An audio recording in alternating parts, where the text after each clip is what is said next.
Welcome to The Sound, KQAL FM's weekly behind-the-scenes look at Midwestern-made music. From writing and recording to distribution and promotion, The Sound is your source for new releases and exclusive interviews from Midwestern artists. Support for The Sound is made possible by a grant from the Minnesota Arts and Cultural Heritage Fund.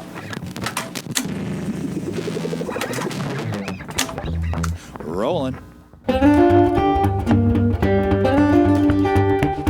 Today on The Sound, we're joined by Winona-based artist Mike Munson as he presents his new album, Underwood. Named for Underwood Recording Studio in Minneapolis, this album features a variety of songs, both traditional and brand new, from Mike Munson himself. Regardless of origin, every song on this album carries with it influences from Mike's own style of music production. Listen to the simple yet melancholy melodies of the songs on Underwood as we get under the process of its creation with Mike Munson on The Sound. 5 days by my bed.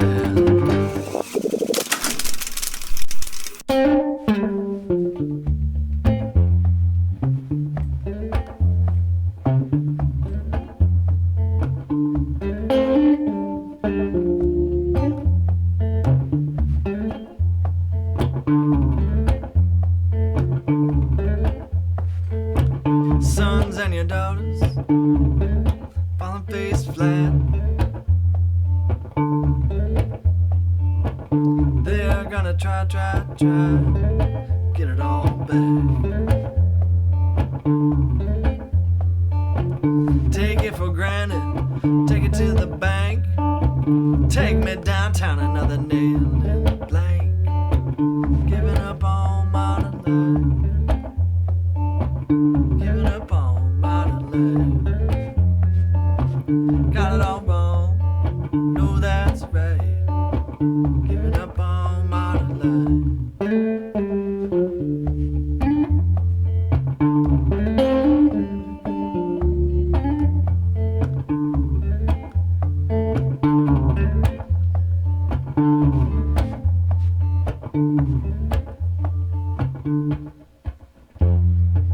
Take me to the ball game, crack a jack. Take more than you need, right off the bat. Take the ticket, tear me in half. I'm gonna ride all the way back.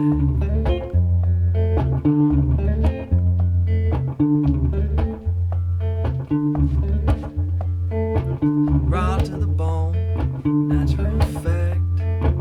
Been a tough road since they skimmed the fat. Giving up on modern life. Giving up on modern life. No, it's wrong.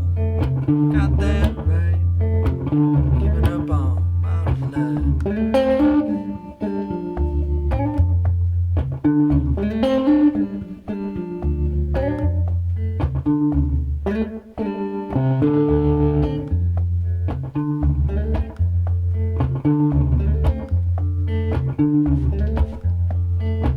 Gotta run it down, running late, getting pulled over every state. Turn it up, turn the tides, turn of the key, cut me down to size.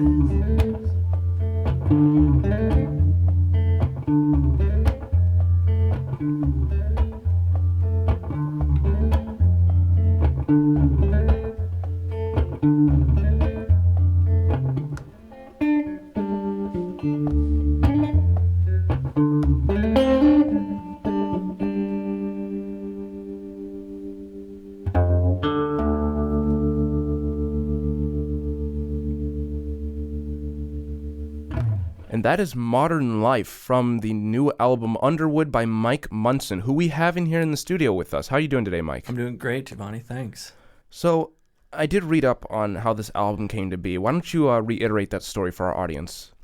So a friend of mine who hosts music up at his farm kind of very generously suggested that I work with a friend of his, a guy named Mark Stockert, who has a studio called Underwood in Minneapolis, which I had known about and had known Mark by name, but never worked with him. And because of Rick's urging, I asked Mark if he'd be interested in working with me, and I had a handful of songs that I was ready to record and was working on a couple more. And he said yes, and we made a date to hang out and see the space and talk about what kind of sound I was going for and what kind of songs I'd be doing. And then showed up a couple months later and played the songs in a live setting, and we recorded them, and now we have Underwood, the record. So I did read up on your album on your Bandcamp, and it says the songs that you wrote on this, I believe there's 4 songs you wrote for this album. They were produced while taking part in an artistic retreat. Correct. Would you mind going into detail about that retreat? Like what is it? What did you do? How did it inspire you?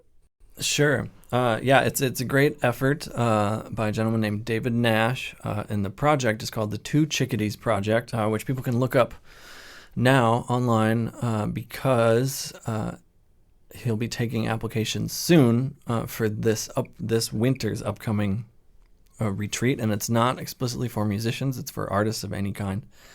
And last year I was selected, which meant that I had a week in a place called Norskadalen, which is in Coon Valley, which is outside of Viroqua, at a very secluded cabin to work on music and write new songs. And then at the end of that week, there was a house concert in which it wasn't mandatory that I perform the new music, but that's kind of made it a fun thing. And it's the goal of Two Chickadees Project is to give artists time and space to create without interruption. And so I was at this secluded cabin, which sounds dreamy and was at times, and then very quiet and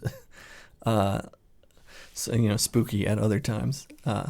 But this year's location, I believe, will be the retreat will happen at the Trempealeau Hotel, which is cool. I also read up while I was reading about this album, you did this with no compiled takes or overdubs. Correct. So that meant like if you messed up somewhere in the song, you just repeated the whole thing. Yep. So let me ask you, why did you do that? Why did you choose to do that?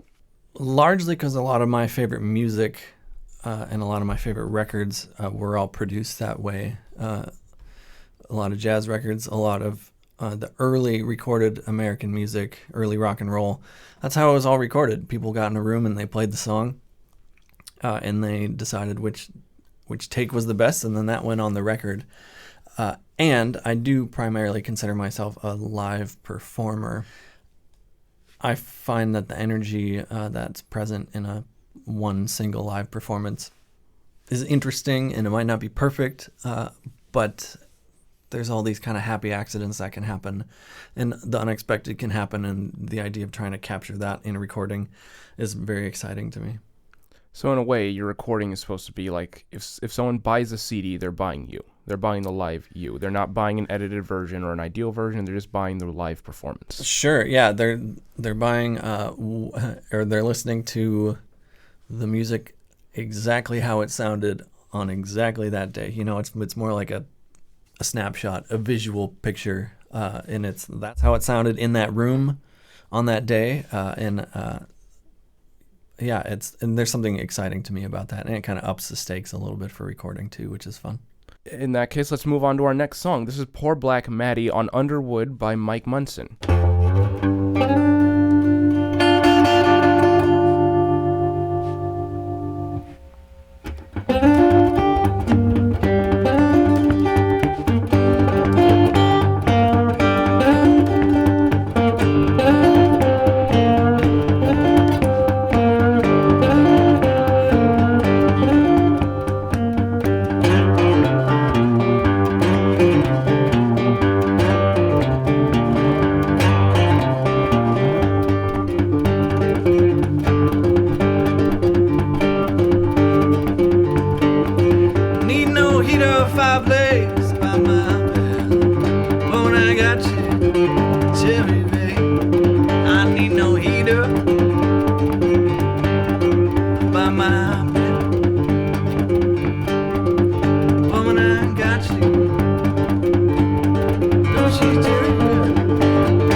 Memphis, it's a world affair. The reason I'm going, my baby's I'm going to Memphis, a world affair. The reason I'm going, oh, my baby's there.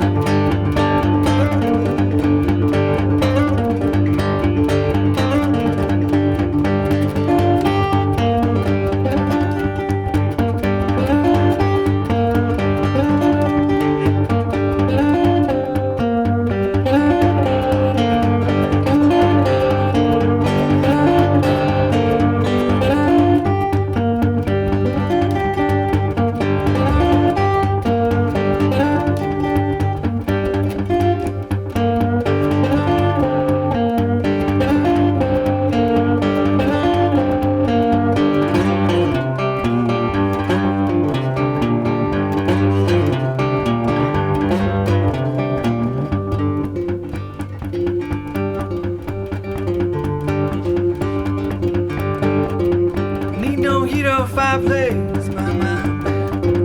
Woman, I got you. It's everywhere. I need no heater by my bed. Woman, I got you.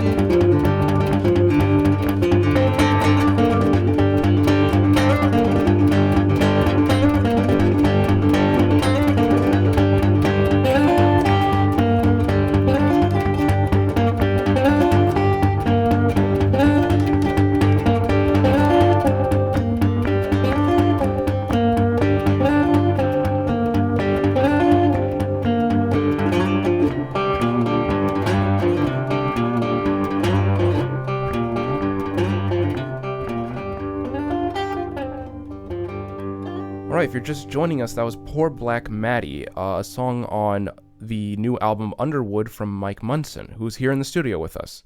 Greetings, hey. So, Poor Black Maddie is not one of the songs you wrote. It's one of the traditional tunes. Correct, yeah.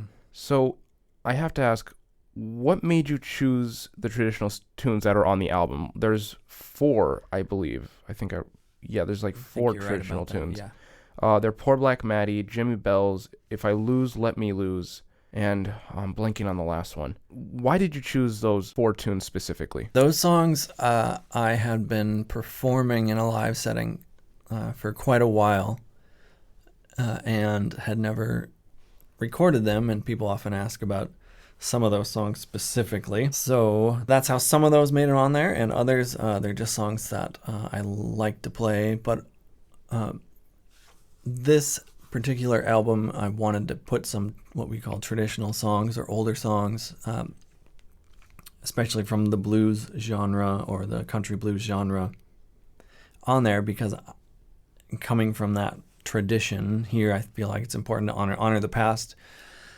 and to not let some of these songs kind of wither away, and to keep changing them slightly and make them my own in some ways, and keep introducing people to these songs, largely because then they become vehicles to talk about the past and talk about some of the musicians that I really love. So with this particular song, it gives me an opportunity to talk about an artist from Como, Mississippi named Rainey Burnett, who that's one of the first recordings of this particular song that I heard, and it totally knocked me out, and then R.L. Burnside, and then it goes on.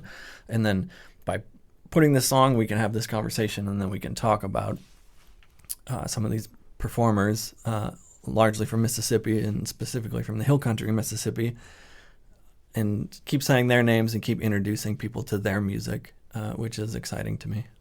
Right, and you mentioned how you like to try and make them your own. I did listen to the original recording of Poor Black Maddie, and besides an underlying melody, like very small music riffs that were similar, it seems like you had a completely different song.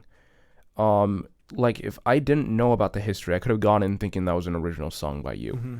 So what do you think you added to Poor Black Maddie to make it your own?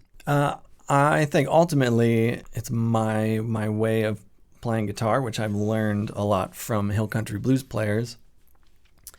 But as any musician and any artist, I think the goal is to try to find a voice of your own, whether that's a singing voice, but also a voice on your instrument. And I think, not that I'm like arrived there, but I think I'm starting to develop a sound that's recognizable as something that is like things that I do, my little like trademark sounds or whatever.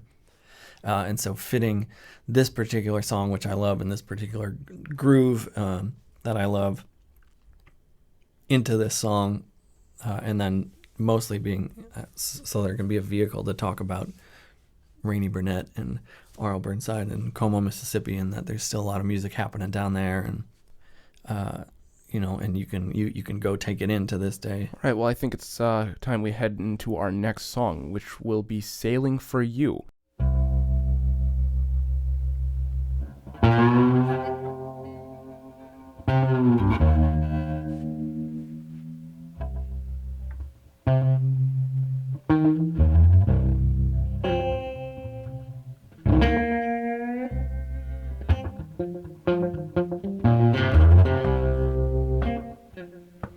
At night I see the spiderweb faces, pictures to remind me of vanishing places. At the city limits, sign on the road, on my way to a world unknown. Sailing for you, sailing for, sailing for, sailing for you.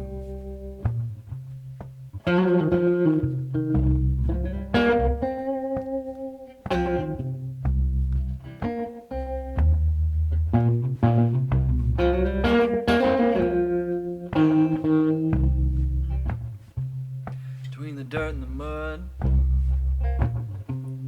burned from the summer sun, going there myself, can't go with nobody else. Take it for you, take it for you, save it for you, save it for you.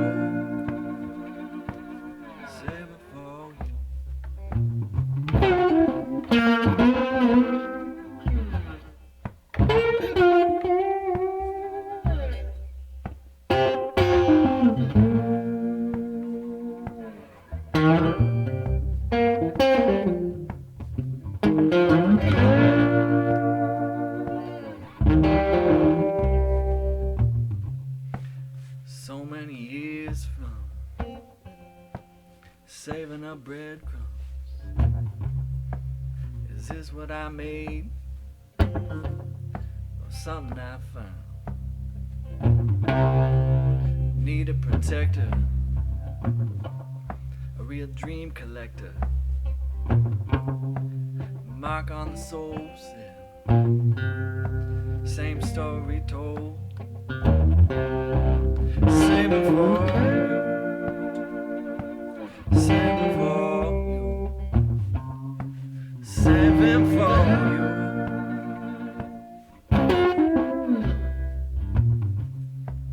I'm past the city limits, way out beyond the lights. I hope I change sometime in the night. Sailing for you, sailing for you, sailing for you, sailing for you.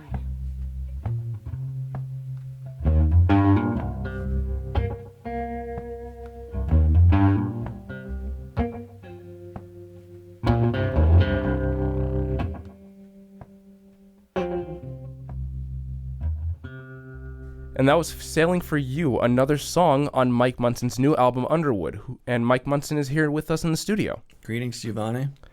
So I was reading more on your Bandcamp, and it said that you liked the juke joint and early blues recordings. What is it about that sound that really draws you in? Why do you choose to stick with it? It's a sound that in the music is meant for people who are there in the room and are most often dancing to it. And therefore, there's much more of a relationship between the performer and the audience. And it's less about people sitting nicely with their hands in their lap and waiting for someone to entertain them. They're all kind of in the situation together, creating entertainment for each other and for everyone, and it's much more communal activity. There is obviously a time and a place for music to be presented in a more formal setting, but this idea of music for dancers, and it's not even necessarily about the performer to like take that out of the equation a little bit. Obviously, it's great to have the musician in the room playing, but it just creates a different dynamic, and to see the music become physical. You can see the music happen because people are moving to it, which just does something to the music. You know, it becomes a visual experience with the people in the room. And then, you know, there's ups and downs, and you can hear people get excited at certain parts, or, you know, all that sort of stuff. So that to me is what has been so special about my handful of opportunities playing in a juke joint setting, and it's been really spectacular. Well, most of your songs would fall into either folk or blues genre, which a lot of those songs, if not all of them, try to tell a certain story. Is there any of the stories on any of the songs on your album, not necessarily the ones we're listening to here, that have an interesting story that you'd like to share? That's a good question. Not to evade your question, but I think every song has a story for me, and sometimes I find it really interesting to, like, my take on the story doesn't matter one bit. You know, what matters is what the listener takes from it. And if it means something to them and that meaning is different than mine, I don't care one bit. I think that's great, you know? And my songs are kind of, not that they're vague, but they're not necessarily topical and specific. Right. And that's something that I intentionally do most of the time. I do have a couple specific, more topical songs, but even then, it's just topical to me, and it's really fascinating to hear what comes back from that, which I feel like I'm singing a pretty specific story, but then to hear people's understanding of what is going on, and it's completely different, and it's not wrong. And in some ways, that's really exciting to me.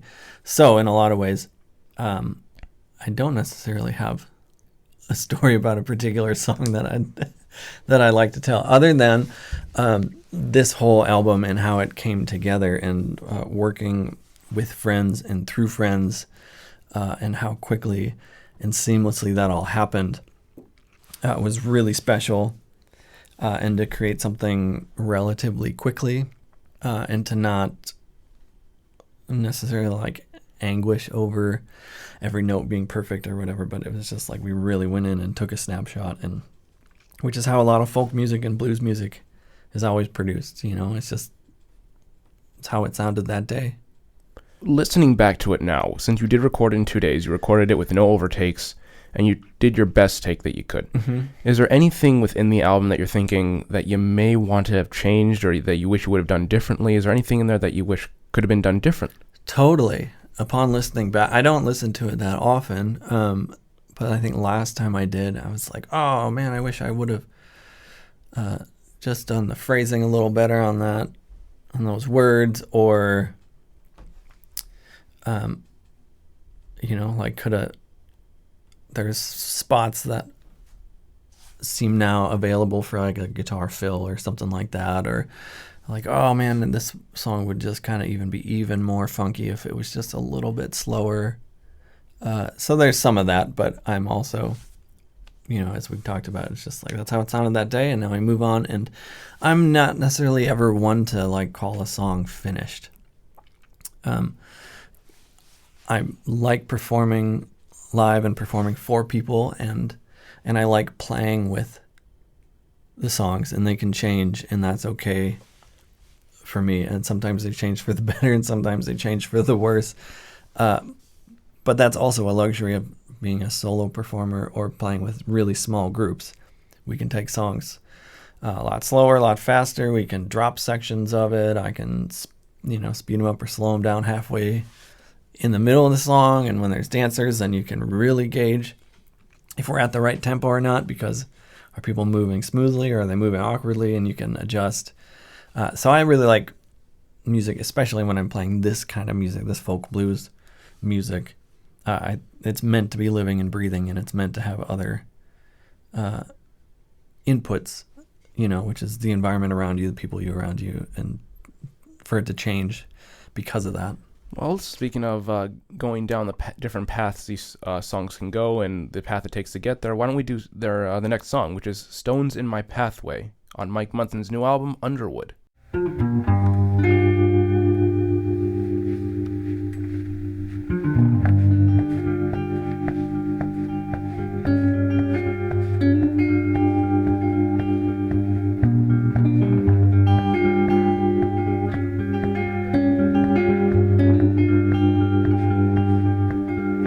Well, I got stones in my pathway, wood as dark as night.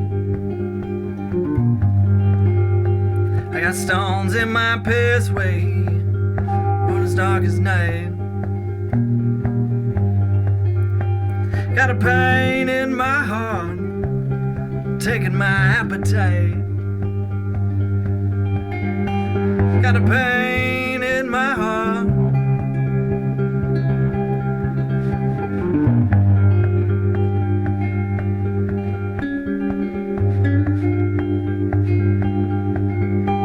Have a bird to whistle, have a bird to sing.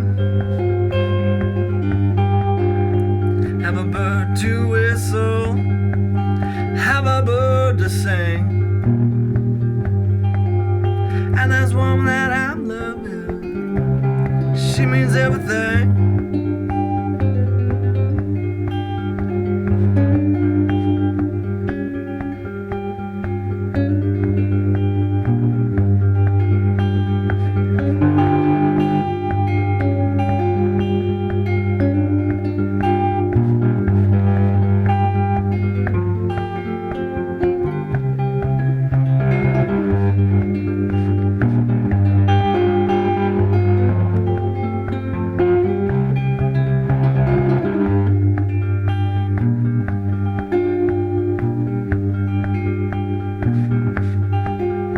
Well, my enemies have betrayed me, they have overtaken me at last.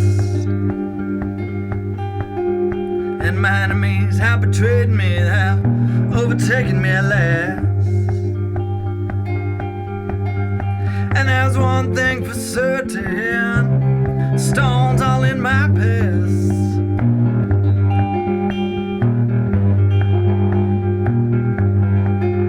Well, you're trying to take my life, all my loving too, laid the pathway for me. What you trying to do? Please let us be friends. Ain't ashamed about my rider. Open your door and let me in. Ain't ashamed about my rider. Open your door and let me in.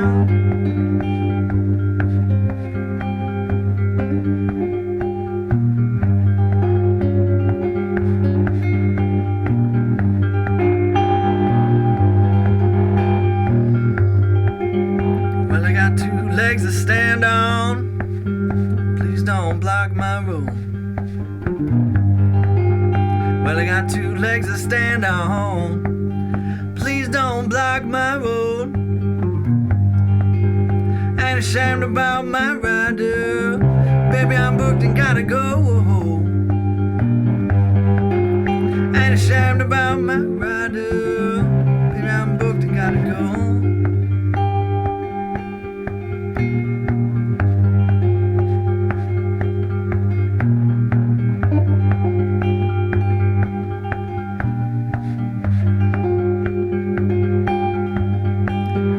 stones in my pathway, road as dark as night. I got stones in my pathway, road as dark as night. Got a pain in my heart, taking my appetite. Got a pain in my heart, taking my appetite. Got a pain in my heart.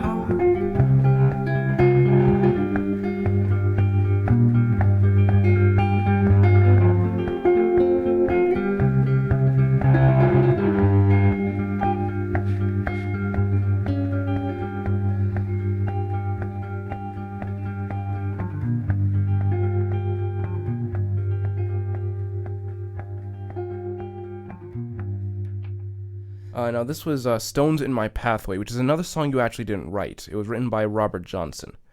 The legendary Robert Johnson. Hi. Why did you choose this song specifically? This is another song that I had been performing live, and it's the only Robert Johnson song that I am playing currently, but he's kind of a mythical figure in the story of American music. But also just an extremely talented guitar player and singer, and what he was able to do within the genre really advanced the music in a lot of ways and brought a lot of new listeners in. Unfortunately, he died before people became very familiar with his name. He died young, and this summer is actually the 85th year since his death. So he's been dead for 85 years, and he only recorded about 20-something songs, 27 songs or something like that, most of which are still being sung and played today, which is an incredible legacy. And so a lot of people learn from Robert Johnson, and that's kind of a lot of people's pathway into country blues and older blues music. And this song in particular, I loved, and it's not at all dated in what it's talking about, and it's still spooky today, and it's still ominous today, and that to me is like it's great. Every time I play it, a different line sticks out, hits me in a different way. So again, tried to play it. I don't play it how he played it on guitar. I don't necessarily even sing it the way he did, but it's part of the tradition of blues and folk music is these songs evolve and they change, and they're still relevant to today because they change. So that's why I wanted to put this one on the album, and it's been a joy to play, and it's been a joy to play with the song. Who knows if Robert Johnson would like it or not. I guess at some level I don't care. It's what we do. We just put songs out there, and what happens, happens. So that's why this one's on there. So when you performed this for this album, what lines stuck out at you that time? Let's see, I honestly don't remember, but that's a good question. It's that first line, I got stones in my pathway, and a road as dark as night. It's like, it's just starts off with such an ominous, that could be like a Stephen King first line to some epic, 1,000-page novel where Absolutely. A million things happen, Yeah. Just that sort of lead up, and then what happens after that, it's who knows, anything can happen, but it's going to be heavy, it's so great.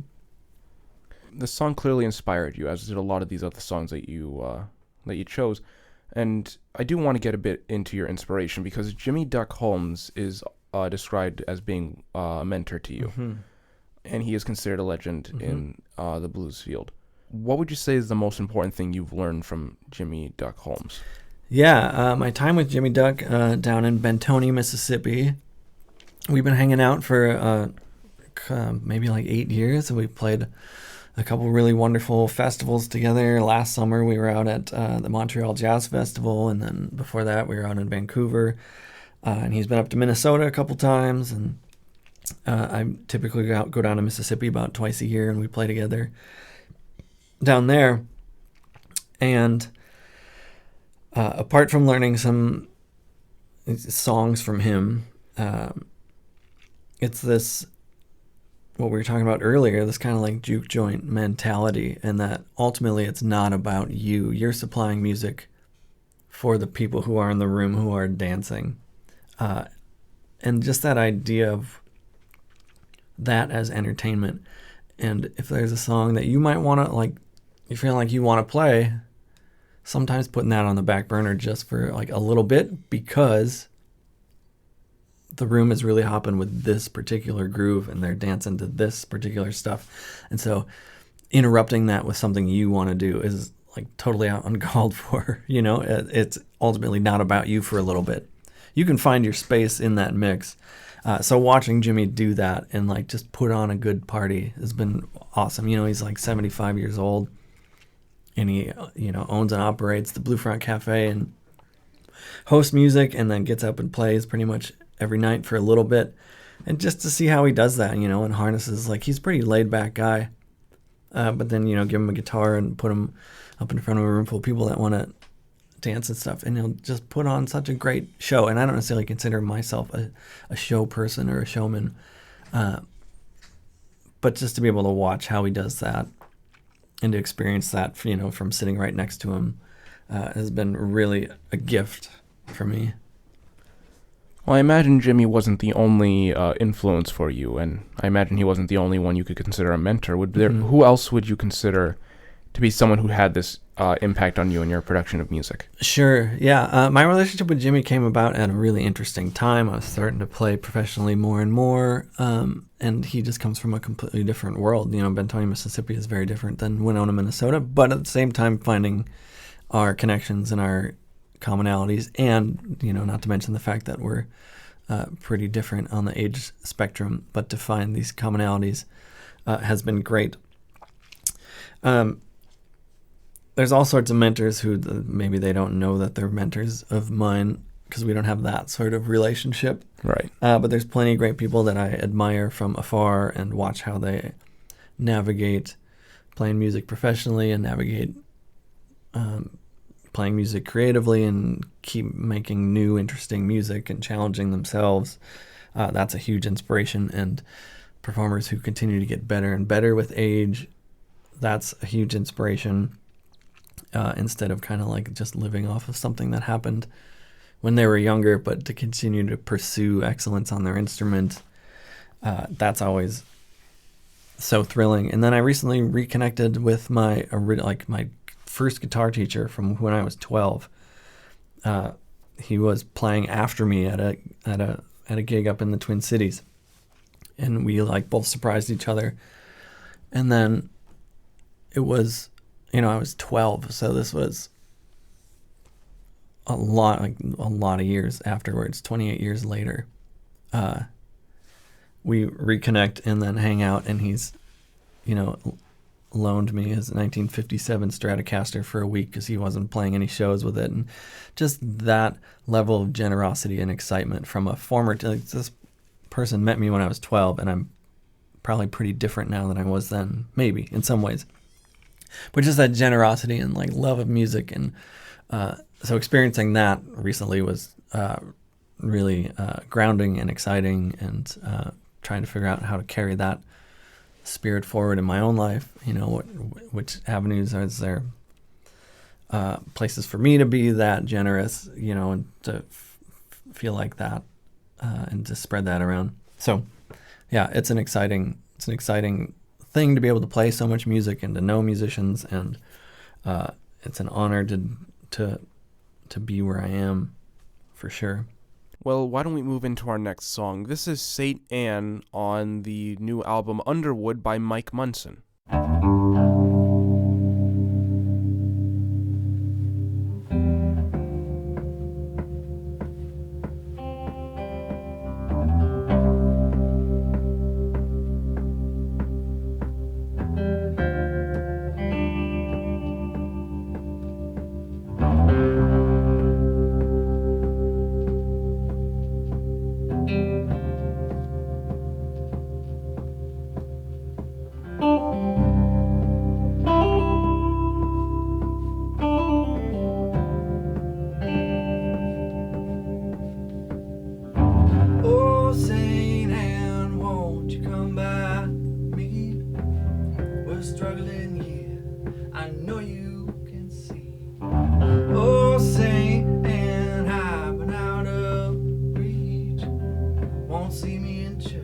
I'll be out walking down the street.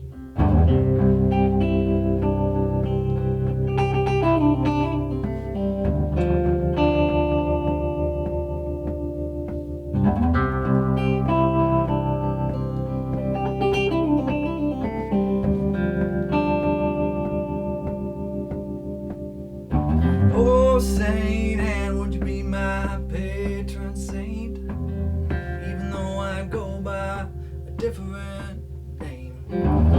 Rest assured I'm gonna pray to you, 'cause we've got all these heavy things to move.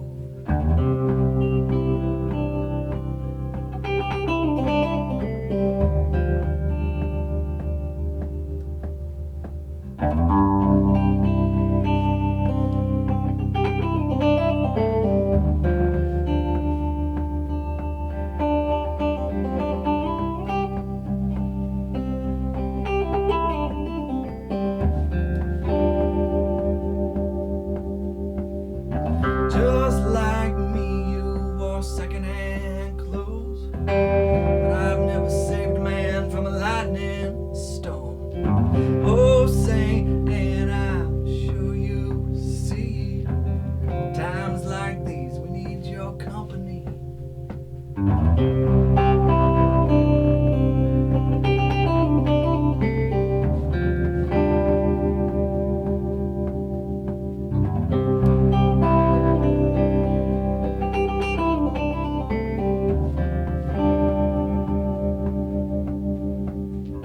Way up in heaven, do you wear perfume?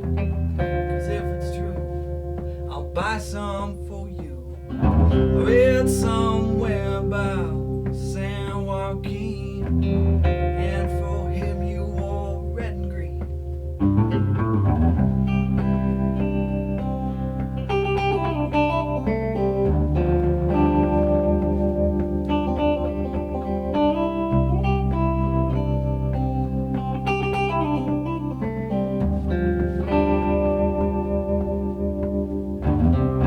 Oh, Saint Anne, won't you come by me? We're struggling here, I know you can see. Oh, Saint Anne, I've been out of reach. Hope we'll meet someday, walking down the street.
So you mentioned characteristics of these individuals whom you consider somewhat mentors, even though they may not know you as a mentee. Mm-hmm.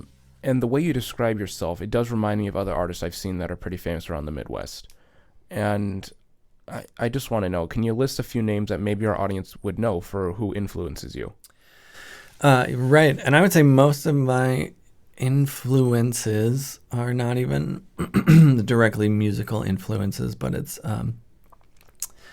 people who are just aging creatively and like, so people like Leo Kottke, a lot of jazz performers who continue just to get better and better. We recently lost Pharoah Sanders, but you could say that potentially the record he made the year before he died at age 89 was one of the best one that he's ever made. And then there's, like so much great music in Minnesota and so many bands that have been so kind to me to have me along and to get to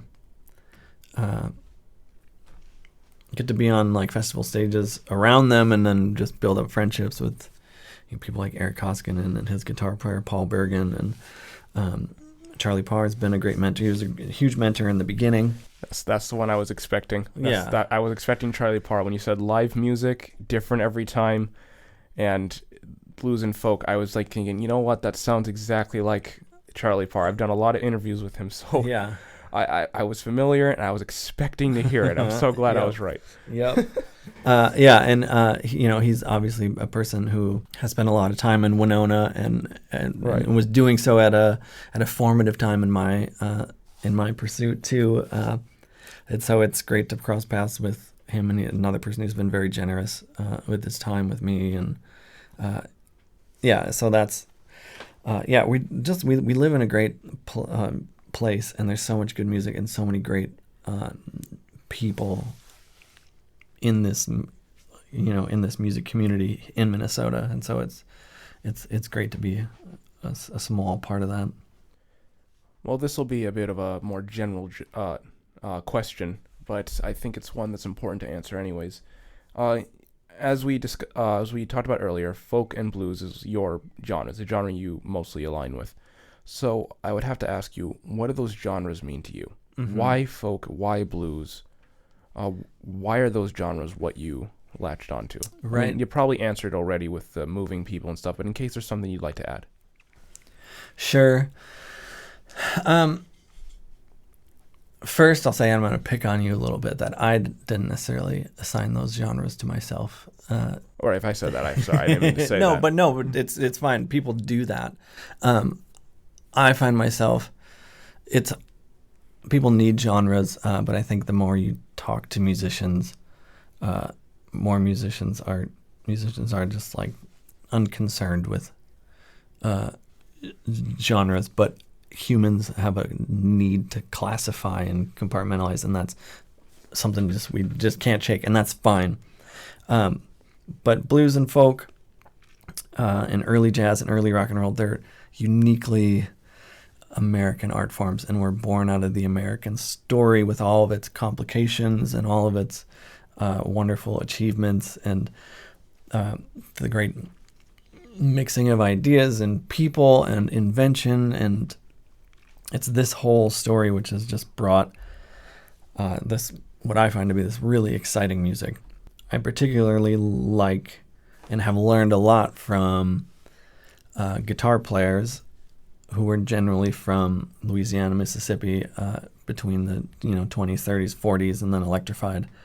And so these, it's this music which we tend to call blues, but tends to be a misnomer in a lot of ways. A lot of people get confused by it, but you could say country blues, as in country, not country music, but like rural blues. So like people who aren't living in the cities, but living outside, and generally people who were recently freed slaves or descendants of slaves, playing and inventing this kind of music. And it's some of the most impressive, invigorating guitar playing that I've ever heard. Still to this day, you can put on some of these records that were made nearly 100 years ago, and the guitar playing is just incredible. It's still like, how do they do that? How is this, how that tempo? How in the world can they be that articulate? So anyways, that music is so exciting, and to me is stylistically and what's technically there can be taken in any direction. You can put that into any genre box you want. We hear it as blues, but what's happening from a technical instrument performer relationship, I feel like that can go anywhere. Would there be anything you'd like to share with our audience before the interview is over? I'm so happy to be invited to hang out with you today on this show, and KQAL is a great radio station, and it's a great service for Winona and local music and the non-commercial, non-mega music. There's so much good music that happens where if you go across the radio dial, most of it's the same kind of music made by people that you're probably never going to meet in your life. But the fact that KQAL highlights people that live in this community who play music and are contributing, I feel honored to be invited to come participate, but also local radio is so good and so important. And I know people are already doing it, but, go catch a live concert. It doesn't have to be my concert, but, go see a band live in person because there's just nothing like it. It's the best. Oh yeah, live music events are riddled around Winona, and that's what really makes it unique. Thank you for taking the time to do this interview with us. I really appreciate it, and I'm sure the station does as well. You're so welcome. Thanks for doing the show.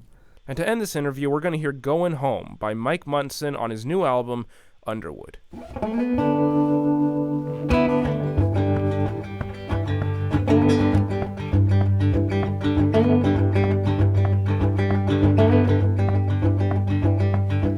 Headed downtown, 10:30, city is bright up and back again. Pass on the ride, move up slow, I can relate. Go, can't go, can't wait. Getting late, going home.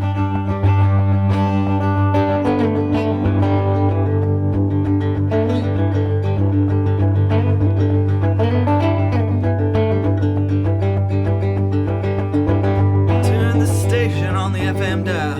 Radio man says with a radio man smile, no matter the cost, no matter the ways, not everything will be replaced. Can't wait, getting late, going home.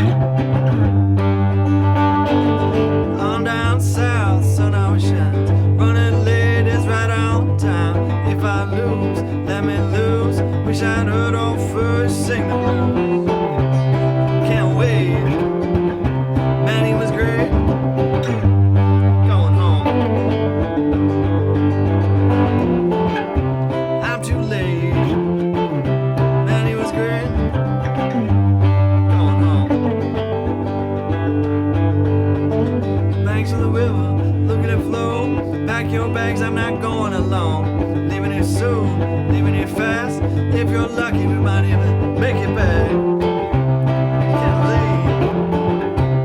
Getting late, going home.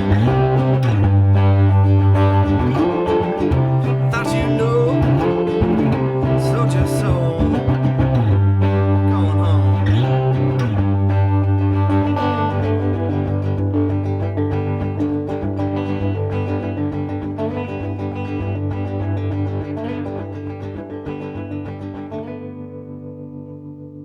Thanks again to Mike Munson for joining us today on The Sound. To hear more about Mike Munson, check out his Bandcamp or his website, mikemunson.net. For more deep dives into local and regional albums, tune into The Sound Wednesday nights at 6 right here at 89.5 KQAL. I'm Giovanni Bermudez. Thanks for listening to The Sound. The Sound is produced by KQAL FM on the campus of Winona State University. Visit us online at kqal.org.